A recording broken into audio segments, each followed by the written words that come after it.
Mula sa pagiging cameraman sa isang kilalang istasyon, ngayon meron ng successful construction materials business siya. Alamin natin ang inspiring story ni Mr. Ronnie Ruby dito lang sa Negosyo Tayo.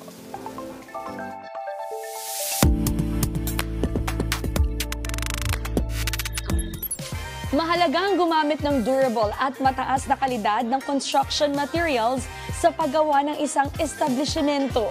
Dahil dyan ay isang construction materials business ang aming binisita upang alamin ang kanilang sikreto sa successful na negosyo.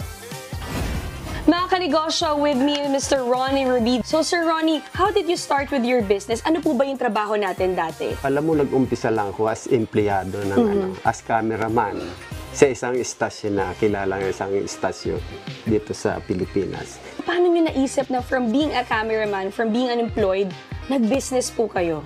Alam mo, ako talaga bata pa lang, negosyante na ako. Nanay ko talaga, business niyan, isaging, pagbiyahe dito sa Manila. Kasama-sama na ako ng nanay ko nila. So talagang you have already the background of business. Yeah. Ano po yung una nating pinasok na business? Alam mo, marami.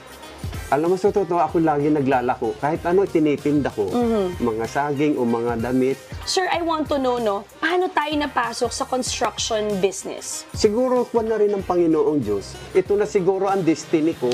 To wala akong alam dyan sa construction. Paano tayo napasok dito, sir? Umuupa sa akin dati, doon tinuruan ako.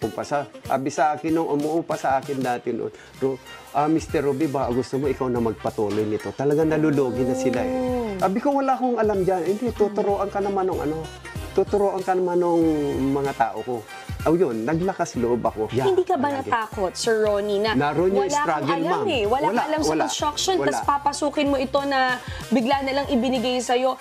Ano yung mga fears mo nung time na yun? Totoo, ma'am, marami akong personal, marami struggle noon. Una-una talagang parang gusto ko na mag-back out o ang dami sa negosyo talagang para kang papasok sa loob sa butas ng karayom. Bago mo malusutan yan.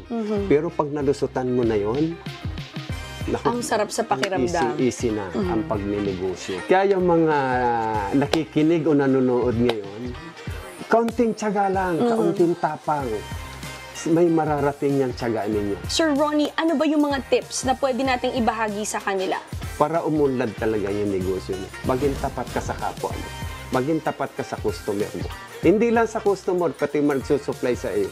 Huwag kang masyadong mapanglamang sa kapwa. At sigurado nandyan ang Panginoon Diyos. Alalayan ka para umunlad ang negosyo mo. Sir Ronnie, bakit ba importante sa ating mga kanegosyo dyan na magnegosyo ang bawat mamamayang Pilipino? Pag negosyante ka, pwede mo ipamana yung negosyo mo sa mga anak mo. Pero yung trabaho mo, hindi mo pwedeng ipamana sa anak mo. Pangalawa, pag ikay negosyante, tuloy-tuloy ang income mo. Pero pag ikay empleyado, hanggang 60 ka lang, nag-retire ka, tapos na ang mo. Tapos lang ang sweldo mo o income mo. Pero kung ikay negosyante, tuloy-tuloy pa rin ang income mo.